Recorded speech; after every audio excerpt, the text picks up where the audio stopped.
सफेद पोशी अजब चीज है, इंसान की आंखों से आंसू तो निकाल देती है लेकिन कभी झुकने पे मजबूर नहीं करती। मस्जिद के मीनार तक का कारीगर हूँ, लेकिन मेरे पूरे पेट का बाईपास होया।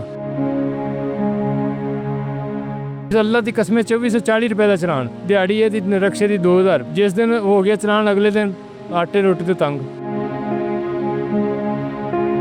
मेरे को मंगया नहीं जाता, किसी अगे हथ नहीं कर सकता, किसी अगे हथ नहीं कर सकता। मैं अपनी खून पसीने की करना चाहना। गौरमेंट नाल यही गल है, अगर कुछ कर सकती तो साडे लिए कुछ भला कर दे, नहीं कर सकती तो सलाम तो है ही साडा। जिंदगी क्या है? मौतो हयात की कश्मकश में जीता हुआ इंसान अपनी जिंदगी को बनाने के लिए क्या क्या कोशिशें करता है, सब जानने के लिए मौजूद है आज नहर पे। जिस तरह नहर का पानी चलता रहता है और अपने किनारों को तरोताजगी बख्शता रहता है, ऐसे ही आ रहा इंसान अपनी औलाद के लिए, अपने जानो माल के लिए कोशिश करता है। अस्सलाम वालेकुम जी, आप देख रहे हैं आवाम की आवाज़ और मैं हूँ आपका होस्ट हमजा साजिद राना। मौजूद है आज लाहौर की नहर पर। जानने की कोशिश करेंगे मजबूर इंसान से कि उसकी ज़िंदगी कैसी गुजर रही है, क्योंकि एक आम रेडीबान हो या रिक्शा चलाने वाला इंसान हो, सबके मसाइल एक जैसे ही हैं। क्योंकि गरीब का साहिबान, उसकी हिम्मत और उसकी जो आंखों में रोशनी है या उसके जो ख्वाब है वही होते हैं। आइए इनके पास चलते हैं और इनकी कहानी या दुख दर्द की दास्तान आपसे रोशनास कराते हैं। हमारे साथ रहिएगा।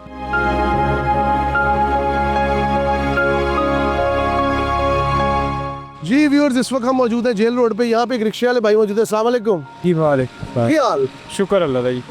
की दिहाड़ी रू? रोज की दिहाड़ी कुछ भी नहीं, कुछ भी नहीं। 24 रुपए का चलान। मोहम्मद मजहर। बोले सर कितने अरसे तो रिक्शा चला?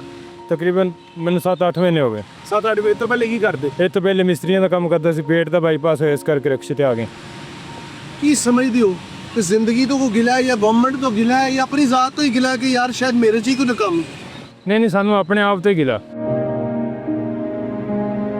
अपने आप तो ਆਪਣੇ ਆਪ ਤੇ ਗਿਲਾ ਵੀ ਅਸੀਂ ਚੰਗੀ ਗਵਰਨਮੈਂਟ ਚੁਣ ਲਈ, ਅਸੀਂ ਚੰਗੀ ਗਵਰਨਮੈਂਟ ਚੁਣ ਲਈ। ਚੰਗੀ ਗਵਰਨਮੈਂਟ ਚ ਹੁੰਦੇ? ਹਾਂਜੀ। ਮੈਨੂੰ ਇਹ ਦੱਸੋ ਇਹ ਕਿੰਨੇ ਬੱਚੇ? 3 ਬੱਚੇ। 3 ਬੱਚੇ ਜੀ।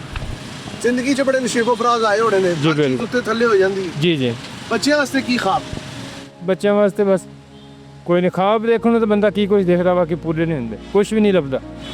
हुकूमत तो गिला है या अपनी जात तो तुझे रास्ता, लेकिन हुकूमत तो को गिला है या ਹਕੂਮਤ ਤੋਂ ਤੁਹਾਨੂੰ ਇਹ ਕਹਿ ਰਹੇ ਵੀ ਅਸੀਂ ਆਪਣੇ ਆਪ ਤੇ ਗਿਲਾ ਵੀ ਅਸੀਂ ਹਕੂਮਤ ਜਿਹੜੀ ਚੰਗੀ ਚੁਣ ਲਈ ਹੈ, ਬਸ ਹੋਰ ਕੋਈ ਗਿਲਾ ਨਹੀਂ, ਕੋਈ ਸ਼ਿਕਵਾ ਨਹੀਂ, ਕੋਈ ਕੁਛ ਨਹੀਂ ਸਾਡਾ। ਤੁਸੀਂ ਤੰਸ ਵੀ ਬੜੇ ਮੁਹੱਬਤ ਨਾਲ ਕਰ ਦਿੰਦੇ ਹੋ। ਨਹੀਂ ਸਰ, ਹੁਣ ਮੁਹੱਬਤ ਵਾਲੀ ਗੱਲ ਇਸੇ ਤਰ੍ਹਾਂ ਹੀ ਹੈ ਵੀ ਜਦੋਂ 2400 ਰੁਪਏ ਦਾ ਚਲਾਨ ਤੁਸੀਂ ਸਾਡੀ ਜਗ੍ਹਾ ਤੇ ਆਓ ਨਾ, 2400 ਦਾ ਇੱਕ ਚਲਾਨ ਤੁਹਾਡਾ ਹੋਵੇ, ਤੁਹਾਨੂੰ ਪਤਾ ਲੱਗ ਜਾਏ ਵੀ ਕੀ 2400 ਦਾ ਚਲਾਨ। 2400 ਅੱਲਾਹ ਦੀ ਕਸਮ 2440 ਰੁਪਏ ਦਾ ਚਲਾਨ।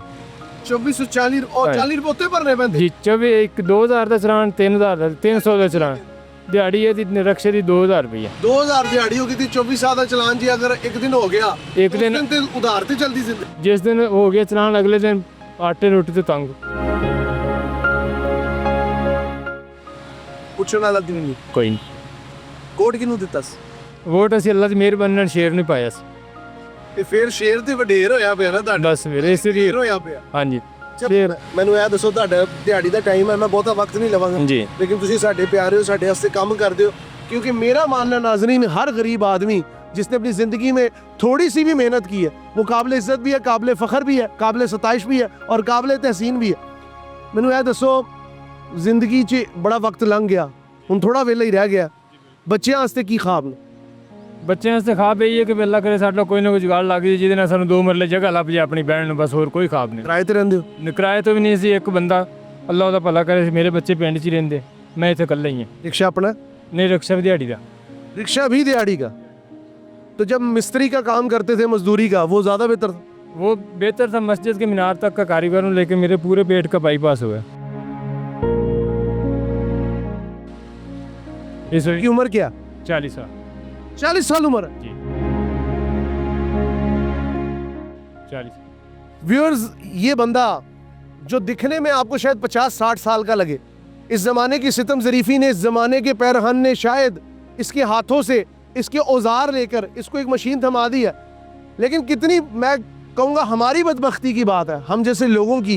हम इनकी बात तो कर रहे हैं, आवाम की आवाज़ तो आगे उठा रहे हैं, लेकिन ये इतना बड़ा रिक्शा ये दिहाड़ी पे चला रहे हैं और 2400 का अगर चलान हो जाए तो इस इंसान के लिए 2 वक्त की रोटी एक कहते ना किसी मसाइब से कम नहीं है।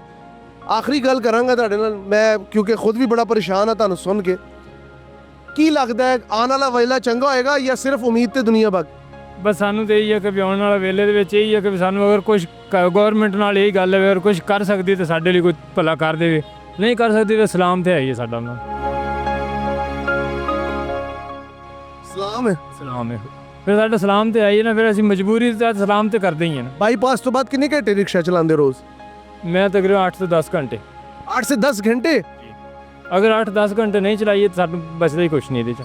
जो अभी ਦਿਹਾੜੀ ਦੇ ਕੇ ਤੇ ਸਾਨੂੰ ਤਕਰੀਬਨ 800-900 ਹਜ਼ਾਰ बस यही बचदी ਮੈਨੂੰ ਦਿਹਾੜੀ। चिंचियां तो बंद हो रही हैं, सुनने में आया रिक्शा भी कहीं बंद करने का है प्लान इनका? पता नहीं जी की करनगे की नहीं, ਹੁਣ ਇਸ ਗੱਲ ਦਾ ਤਾਂ ਕੋਈ पता नहीं, बाकी ये अभी सुनते थे ही अभी ये बंद कर रहे हैं इन्हों। अगर महंगाई इस तरह ही रही तो बच्चों के लिए कि बच्चों को पढ़ाएंगे?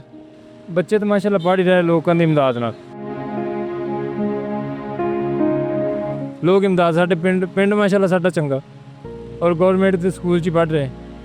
बाकी भी ना गौरमेंट का है, खर्चे साढ़े उन्ने ही हो रहे। उम्मीद क्या है बच्चे इंशाल्लाह पढ़ जाएंगे? शुक्र अल्लाह का, बस ठीक है जिस तरह भी चल रही है सही है। जान मार रहे? बस जान मारने वाली गल, बल्कि जान की मारनी अपना आप ही ख़त्म कर रहे हैं इसे। अपना आप ही ख़त्म कर? अपने आप ही ख़त्म कर रहे हैं, और गल कोई नहीं है। जे रोड से 2000 रुपये का चलान होया 3 दिन पहले, अगे मुस्लिम टाउन तक 300 का उत्थे हो गया। उधर क्यों चलान हुआ? इधर तो चले 2000 का हुआ। ये तो 2000 का हो गया। उन्होंने कहा जी ओवरलोड है। इन्होंने कहा जी तुसी ये स्टाफ ही नहीं जिथे सवारी लाई है। सारे रिक्शे वाले 12-13 साल तो इतने ला रहे सवारी, तो साडे नाल यही कम है। जबरदस्ती है? जबरदस्ती है। वाल्टन वाले ने पूछे तो कहते असी भी तंग आ। असी भी तंग आ। यकीन करेंगे खुदा की कसम खा के कहना भी वाल्टन वाले कहते असी भी तंग आ। अज ही मेरी एक बंदे नाल गल हुई वाल्टन वाले नाल, वो कहता असी भी तंग आ। जिंदगी से कोई मतलब शिकवे तो बहुत है, क्या कभी जिंदगी राहत का सुकून का बाइस भी बनी? नहीं शुक्र अल्लाह दा, बिल्कुल ठीक सी। पहले ठीक सी जिस टाइम अपना काम कर रहे सी। ए रक्शे तो पहले ठीक सी, ये बाईपास होने तो पहले ठीक सी। जो तो बाईपास होया उस तो बाद मेरे को मंगया नहीं जाता, किसी अगे हथ नहीं कर सकता, किसी अगे हथ नहीं कर सकता। मैं अपनी खून पसीने की करना चाहना।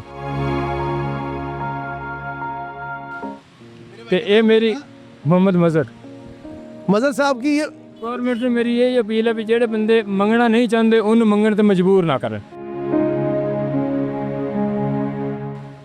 किसी की गैरत का इम्तिहान ना लें। बिल्कुल। सफ़ेद पोशी अजब चीज़ है, इंसान की आंखों से आंसू तो निकाल देती है लेकिन कभी झुकने पे मजबूर नहीं करती। ये जो इंसान मेरे साथ मजहर नामी मौजूद है, उसने कहा कि मैं अपनी ज़िंदगी से बड़ा मुतमईन हूँ जब तक कि मेरे हाथ चलते थे और मैं अपने हाथ से मजदूरी करता था, लेकिन आज किराए की गाड़ी चलाने पे मजबूर हूँ।